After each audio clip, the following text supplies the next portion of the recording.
MS की computer science में degree लेने के बाद वहीं पर उन्होंने प्रतिष्ठित कंप्यूटर कंपनी आईबीएम में कंप्यूटर साइंटिस्ट के रूप में सेवा प्रदान की। 2 दशक तक वहां कार्य करने के बाद उन्हें लगा कि नहीं, ये पैसा, ये प्रतिष्ठा अगर मैं देश की सेवा करके करूं, अपने अन्नदाता किसानों की सेवा करते हुए देश को आगे बढ़ाने में करूं तो और अच्छा होगा। और भारत वापस आने के बाद कुछ समय तक उन्होंने सेवा के कार्यक्रम को बिना किसी दलीय प्रतिबद्धता के साथ आगे बढ़ाया और 1986 से सक्रिय राजनीति में रह करके उन्होंने इस पूरे क्षेत्र को, प्रदेश को, देश को एक नेतृत्व देने की दिशा में आगे बढ़े। आज चौधरी अजीत सिंह जी हमारे बीच नहीं है, लेकिन उनकी स्मृतियां हैं, उनके द्वारा किए गए कार्य हैं, उनका अनुभव है, उनके द्वारा जो मार्गदर्शन दिया गया, उस कालखंड से जुड़े हुए लोग हमारे सामने मौजूद हैं। उस समय के युवाओं को, उनको जो नेतृत्व उन्होंने दिया था, वे आज जीवन के अलग अलग क्षेत्र में कार्य कर रहे हैं। उन सभी कार्यक्रमों को आगे बढ़ाते हुए आज केंद्र और राज्य सरकार चौधरी चरण सिंह जी की, चौधरी अजीत सिंह जी के इन कार्यक्रमों को आगे बढ़ाने का कार्य कर रही है। यही डबल इंजन सरकार की एक ताकत है और उस ताकत को आगे बढ़ाते हुए मुझे प्रसन्नता की अनुभूति हो रही है। बहनों और भाइयों, आज मैंने यहां पर देखा है बहुत भव्य प्रतिमा चौधरी अजीत सिंह जी की यहां पर लगी है और सचमुच ये पहली प्रतिमा, मुझे बताया गया पहली प्रतिमा यहां पर लगाई गई है।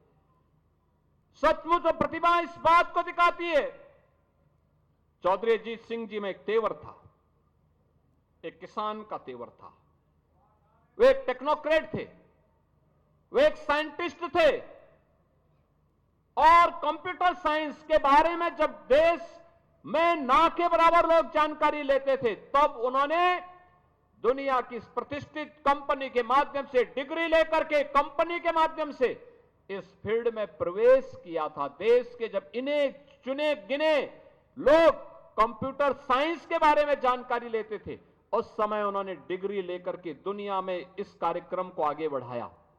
लेकिन जब देश को आवश्यकता पड़ी उनकी सेवाओं की, उस पैकेज को ठोकर मार करके वापस अपने देश में आए और फिर देश की सेवा करते हुए उन्होंने पूरा जीवन अन्नदाता किसानों के लिए, युवाओं के लिए, भारत के विकास के लिए जीवन के भारत सरकार के अलग अलग मंत्रालयों को नेतृत्व देते हुए उन्होंने इस कार्यक्रम को आगे बढ़ाया।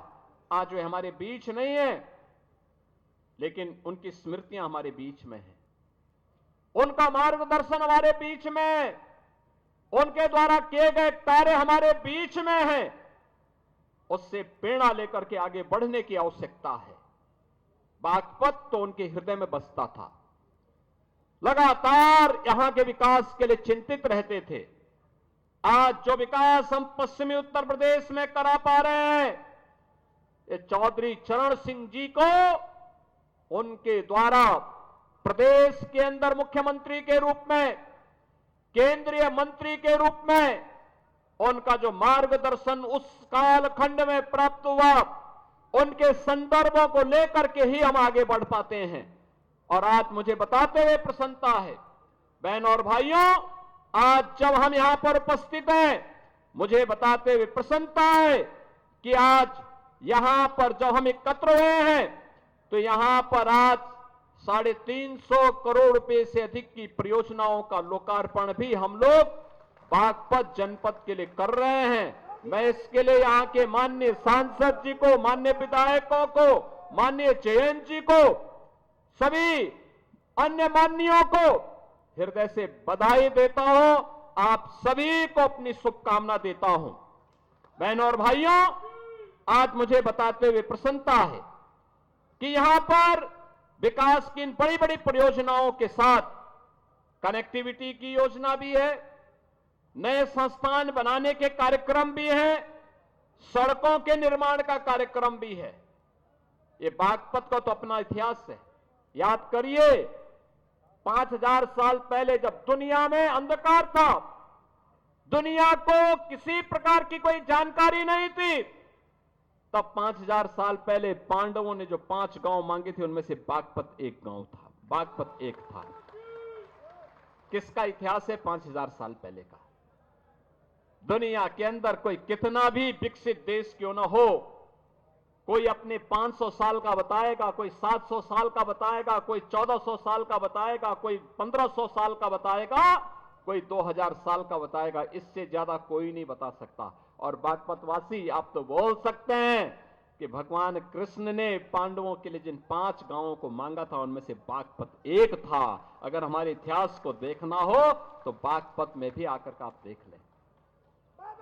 लेकिन बहनों और भाइयों, एक तरफ आप सभी अपनी मेहनत से, हमारा अन्नदाता किसान अपनी मेहनत से, अपने खून और पसीने की कमाई से विकास में योगदान दे रहा है। प्रधानमंत्री मोदी जी के विजन को प्रभावी ढंग से आगे बढ़ाने का काम कर रहा है। बागपत हो या मेरठ, बुलंदशहर हो या फिर गाजियाबाद, नोएडा या फिर हापुड़ या बिजनौर, मुजफ्फरनगर, शामली या सहारनपुर, इन सभी जनपदों के विकास के लिए लगातार कार्य कर रहा है। यहां का नौजवान लगा हुआ है, कार्य कर रहा है। और दूसरी तरफ कुछ लोग हैं जिनको ये विकास अच्छा नहीं लग रहा है। बहन और भाइयों, उनको अच्छा नहीं लगता। आपको बताते हुए मुझे बहुत प्रसन्नता की अनुभूति हो रही है। इस